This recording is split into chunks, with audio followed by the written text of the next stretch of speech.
Now I request Dr. Chirag sir to introduce our next speaker. Dr. Chirag sir. It's a pleasure and an honor and a privilege to introduce Dr. Minal Mohit. She did her MBBS, MD, and fellowship in endocrinology. Her current designation is a consultant for diabetes and endocrinology at the Manipal Hospital. We welcome Dr. Minal Mohit.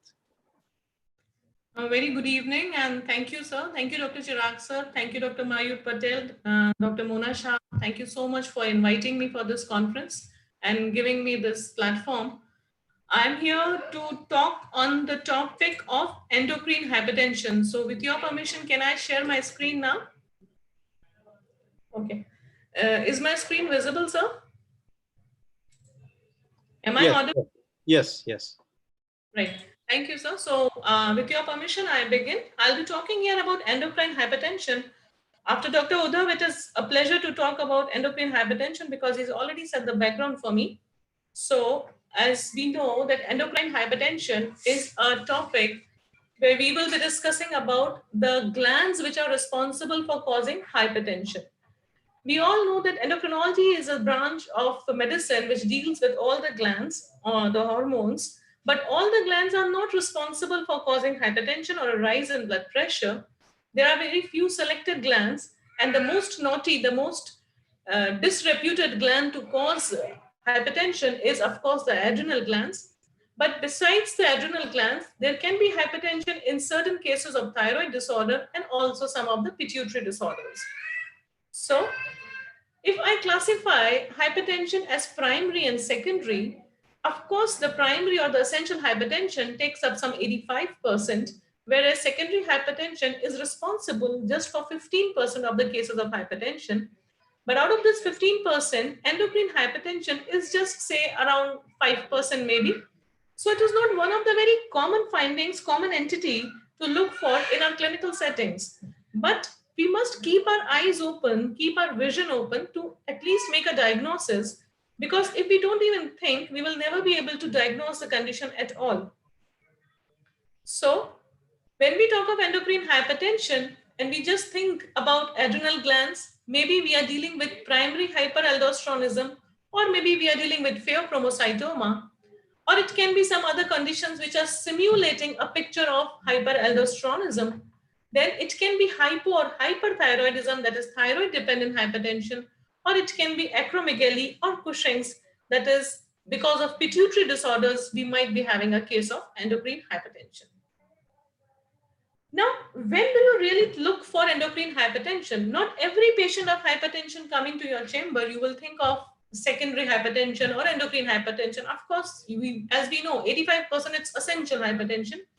But if you come across a young patient who does not have a positive family history also, and a patient having hypertension, especially with hypokalemia, or if you think there's a severe hypertension that is more than 160 systolic and more than 100 diastolic, which is poorly controlled in spite of more than 3 antihypertensives, that is one of them being a diuretic, that is something you can even label as resistant hypertension. Or if you are coming across episodic hypertension, and those episodes are accompanied by, say, anxiety or sweating, tremors, palpitation, or even if you think you are getting some signs of virilization, that might be adrenal androgens now playing a role. So if you are coming across a hypertensive patient and a CT abdomen or a USG abdomen, USGs will not give you, of course, but CT abdomen incidentally gives you some adrenal mass. Or if you come across a syndromic picture, especially you find a family history of some syndromes like the MEN syndrome or Feo syndrome or thyroid dysfunction in the family, then in such setups, in such cases, you must keep, at least there should be some alarm, some whistle ringing that yes, it can be a case of endocrine hypertension. So if you think that yes, it is endocrine hypertension, then how would you actually go towards making a diagnosis? So proper history taking, that is a rule in medicine always, not only in endocrine hypertension, but we have been studying this since the very first year of our MBBS, that most important is, of course, proper history taking. Then you must look into the duration of hypertension or the aggravating or the relieving factors, whether the hypertension is a transient or a stable hypertension. whether it is episodic and episodes are associated with some symptoms, if it is a case of a past medical history where you are also having a history of some renal or cardiac disease, if there's a family history of some endocrine disorder or some familial syndromic picture, if the patient is having a drug history, if the patient is having some personal history of smoking or recreational, so a detailed history taking is important. After a detailed history taking, of course, the clinical examination is very important, as we just learned the right method to measure blood pressure. It can be a clinical setup which is affecting the patient, or it is like while you're talking to the patient, or the patient is under stress while measuring the blood pressure. So it is very important that how do you measure the blood pressure, and if there is a documentation of hypertension on at least 2 readings at different occasions, then of course you must think that yes, we are dealing with hypertension and it can be endocrine hypertension. Then some pointers, like if you look for the systemic examination, you look for cardiovascular system, or you look for some abdominal stria you find, or you find a goiter maybe, or you find some proximal myopathy. So these are certain pointers where you should think about endocrine hypertension. So when we are talking of endocrine hypertension, and as I told you that the most disreputed or the most naughty gland is the adrenals, we know that adrenal is a suprarenal gland, and it is having 2 components, the adrenal medulla and adrenal cortex. So the catecholamines coming from the medulla are responsible for a condition, an entity called pheochromocytoma, and pheo is a very known cause of causing episodic hypertension. Then adrenal cortex. The cortex is made up of 3 layers, the glomerulosa, which is the outermost layer, and this glomerulosa is mainly responsible for causing primary hyperaldosteronism. So primary hyperaldosteronism or hypermineralocorticoid state is one of the most common causes of endocrine hypertension. Then the middle layer, that is fasciculata, which is causing the release of glucocorticoids, is responsible for causing Cushing's syndrome, and Cushing's is a known cause of hypertension, endocrine hypertension. The innermost layer, that is adrenal androgens, again, they may not be directly responsible only for hypertension, but then release of adrenal androgens may cause hypertension along with virilization in women. And of course, they can also be responsible in men for hypertension. So if you are thinking of pheo, it can be spells, that is episodic, and during the episodes, as we all know, we must look for episodes of anxiety, palpitation, sweating, sudden chest pain, severe headache, and sudden rise of blood pressure associated with nausea, vomiting, pallor. If any patient is coming to you and giving a history of all these symptoms, then what are the chronic signs that you must look for? You will find that the patient is almost always fatigued.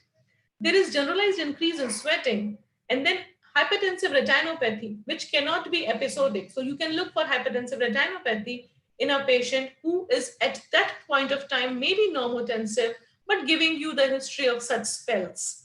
Then it can be a case of hyperglycemia, there can be resistant hypertension, there can be orthostatic hypotension.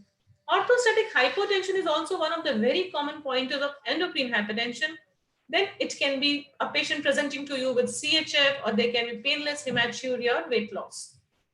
The point to remember again is that flushing is not a very typical pointer of pheo, because flushing is more common a feature of carcinoid syndrome rather than pheochromocytoma. Again, if you're thinking of pheochromocytoma, always look for some familial syndromes, because there can be clustering of features and the patient might be a case of MEN2 or neurofibromatosis type 1. It can be von Willebrand syndrome, or it can be Carney's triad. So if it is a case of pheo, how do we approach pheo? So once we think of pheo, we must take a detailed drug history, and we must stop or avoid certain drugs before evaluating a patient further for pheo. Now this list of drugs, if I just give you a mnemonic to remember, the TAB, LAP, and WIRE. So the drugs like the tricyclic antidepressants, amphetamines, buspirone, levodopa, adrenergic agonists, prochlorperazine, some illicit drugs, or reserpine and ethanol. These drugs should be withdrawn before evaluating or suspecting pheochromocytoma. So once you have ruled out these drugs, then you think about pheochromocytoma. And if you are quite likely, you are quite sure of your suspicion, then you can go for 24-hour urinary fractionated metanephrines, or you can even go for fractionated catecholamines or serum fractionated metanephrines. If these come out to be normal, then you must redo the examination during the episode, that is during the spell. And still, if the things are normal, then we must think of some other diagnosis.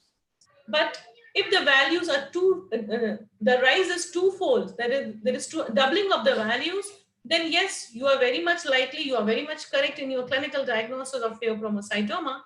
Then we must go for localization of the tumor by CT abdomen or MRI abdomen. And if you come across a mass, of course, the answer is surgery. But if you miss a mass, you might go for MIBG scanning. And if you again come across a mass, the answer is surgery. But still, if you miss and you're still very sure, then you can, of course, go for more PET scan also. Or you can find more detail. You can go for adrenal venous sampling also. But otherwise, if you still do not find a mass, then you'll have to treat it medically. And if it is a syndromic picture, then you'll have to go for a genetic testing. And then depending upon the answer, depending upon the results of the genetic testing, you can manage the patient either medically or surgically. This we have seen the drugs to be withdrawn before assessing the pheo. Once you have reached the diagnosis of pheo, you must begin your treatment with alpha blockade that we know, that is phenoxybenzamine or prazosin. After the phenoxybenzamine, prazosin, that is alpha blockade, you must look for dehydration. You must address dehydration by IV fluids, and you can also increase the oral sodium intake. After the hydration part has been taken care of, you must you can add a beta blocker, that is labetalol or esmolol, bisoprolol. During the surgery or intraoperatively or during the hypertensive crisis, the answer is phentolamine, that is IV phentolamine or IV nitroprusside. And of course, again, orthostatic hypotension has to be addressed by correction of the dehydration part, that is by IV fluids, or you can even go for colloids and pressors, but IV fluids are mostly sufficing. Now, once you have come across, you are over with pheo and you are thinking of something called hypermineralocorticoid state or primary hyperaldosteronism, then you will, of course, go for the assessment of clinically the aldosterone levels and the renin levels. Then you come across a condition where you will find that the renin level is low, but aldosterone levels are high. So that is a state of primary hyperaldosteronism. Primary hyperaldosteronism, of course, the most common cause is bilateral idiopathic adrenal hyperplasia. The most common cause is not Conn syndrome. The most common cause is bilateral idiopathic adrenal hyperplasia. Second most common cause is adrenal mass, which is producing aldosterone, that is Conn syndrome, that is aldosterone producing adrenal adenoma. Then there can be unilateral adrenal hyperplasia. There can even be adrenal carcinoma. It can be a familial hyperaldosteronism, or it can be ectopic aldosteronism, or it can be an ectopic mass producing hyperaldosteronism. Then if you find that both renin is low and aldosterone is also low, so these are the conditions which are simulating, that is something like which is apparent mineralocorticoid excess, the syndrome of apparent mineralocorticoid excess. The same, that is syndrome of apparent mineralocorticoid excess, it can be genetic or it can be acquired. Then of course the congenital adrenal hyperplasia. We know that the most common cause is 21-hydroxylase deficiency, but 21-hydroxylase deficiency is a non-hypertensive condition. The two enzyme defects which are known to cause hypertension in congenital adrenal hyperplasia are 11-beta-hydroxylase and 17-alpha-hydroxylase deficiency. Then it can be a DOCA producing tumor, or it can be a primary cortisol resistance condition. Again, when there is a primary cortisol resistance, the patient will have hypercortisolism, and this hypercortisolism will go and saturate the mineralocorticoid receptors and lead to a state of hypermineralocorticoid and simulate a picture of hypermineralocorticoids and cause hypertension. Then we know a condition known as the ENaC, that is the epithelial sodium channel defects, that is the Liddle syndrome. Liddle syndrome is a condition of hypertension associated with low renin and low aldosterone. And the condition we know needs to be differentiated from Bartter syndrome and the Gitelman syndrome, which are the non-hypertensive conditions. So what are the conditions that feature, that warrant that yes, you are looking for primary hyperaldosteronism? Most importantly, if you come across a patient of hypertension with hypokalemia. Now this is very important. If you are dealing with hypokalemia with diuretic and a hypertensive patient, definitely, not definitely, but most likely you are dealing with endocrine hypertension, and it can be a state of hypermineralocorticoid. Then there is a resistant hypertension, that is a patient not responding to 3 antihypertensives, one of them being a diuretic, or there can be some adrenal mass which you incidentally found. Then it's a young hypertensive patient, severe hypertension, or you, whenever you are considering a secondary hypertension, just think of primary hyperaldosteronism, especially if the patient is coming to you with an episodic or periodic paralysis, and if this paralysis is also accompanied with hypokalemia. So if it is hypokalemic periodic paralysis, maybe we are dealing with mineralocorticoid excess. Or if it is metabolic alkalosis and we are having tetany associated, then you are probably dealing with mineralocorticoid excess. So hypokalemia, but of course, you cannot depend upon these clinical pointers too much because they are not always present. Hypokalemia is only present in 33% of the cases. So the obvious question is, why are we breaking our heads so much? Do we really need to know the diagnosis really, or just we can treat the condition? The only thing that is really significant is that the primary hyperaldosteronism beyond the blood pressure will directly also lead to increased incidences of stroke, AF or MI. And that is why if you know the cause, you can find out you can accurately localize the cause and you can treat it. Besides just controlling blood pressure, you can also treat the primary condition. So that is why it's very important to know why we are having a blood pressure, the rise in blood pressure, or why we are dealing with a resistant hypertension. So how do we approach a case of primary or a hypermineralocorticoid state? So first important thing is clinical suspicion. So yes, you should have that in mind, that you are dealing with a young patient, severe hypertension, resistant hypertension, hypokalemic hypertension, adrenal mass associated with hypertension, or there is an early onset family history or family history of CVA. Then these are the clinical pointers. And whenever you think of a clinical pointer, then of course you start your screening. And as we talked, when you thinking of hyperaldosteronism, the screening will always include aldosterone levels and the renin levels, and the ARR, that is the aldosterone renin ratio. Aldosterone renin ratio has to be checked, but then again there are drugs which you need to withdraw, especially the aldosterone antagonists like spironolactone, that has to be withdrawn for 4 weeks. And if you come across ARR, which is more than 750 picomole per liter per nanogram per ml per hour, and aldosterone levels individually are more than 450 picomoles per liter, then definitely we are dealing with hyperaldosteronism. You can repeat the values by just withdrawing beta blockers for another 2 weeks, and still if the results remain the same, then we are dealing with primary hyperaldosteronism. To confirm, you can go for some confirmatory tests like saline loading test or oral sodium loading test or fludrocortisone suppression test. Once you have confirmed, it is time to localize the mass or the adrenal hyperplasia. So you go for imaging studies and you go for CT adrenals, and you find that there is most common cause, that is bilateral micronodular hyperplasia. Now this condition needs a medical management. Now if you come across a unilateral mass, you can go for a surgery. But before going for a surgery, again, you need to confirm that whether this unilateral mass is the functional mass or is it just an incidentaloma. So just to confirm that, before going for surgery, you need to go for adrenal venous sampling. And if that comes out positive and you are able to localize the mass to one of the adrenal glands, then yes, you can go for unilateral adrenalectomy. If you are not able So, ma'am, Sorry? 2 minutes are left. So Sure. please try. I'll just summarize. So if you are not able to localize the mass, we go for drug treatment, right? If you are not able to find out a hyperaldosteronism, then we are dealing with a low renin, low aldosterone condition. And in such a condition, you require a 24-hour urinary steroid profile to find out the conditions simulating apparent mineralocorticoid excess, right? So this is just a flow of the same chart, maybe, that how do we evaluate a patient of primary hyperaldosteronism.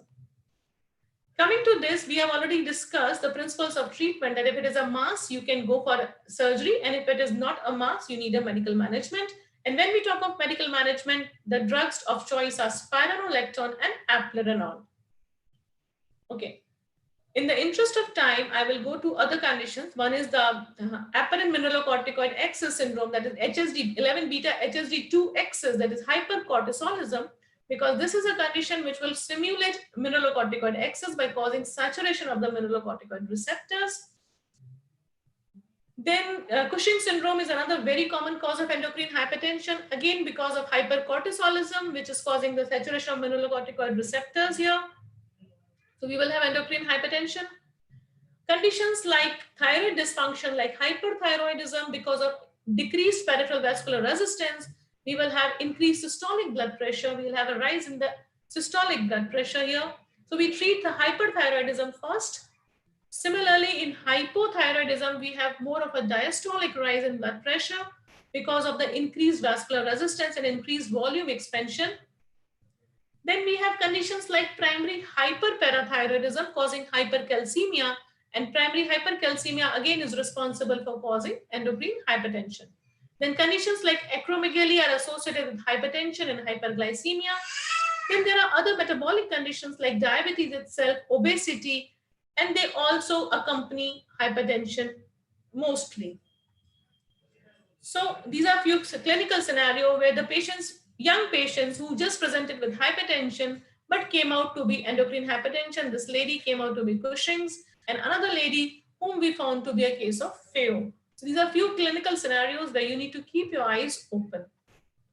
So just to sum up, that hypertension may not be very common with endocrine disorders, but then there are clinical likelihood that some 5 to 13% of the cases can be endocrine hypertension.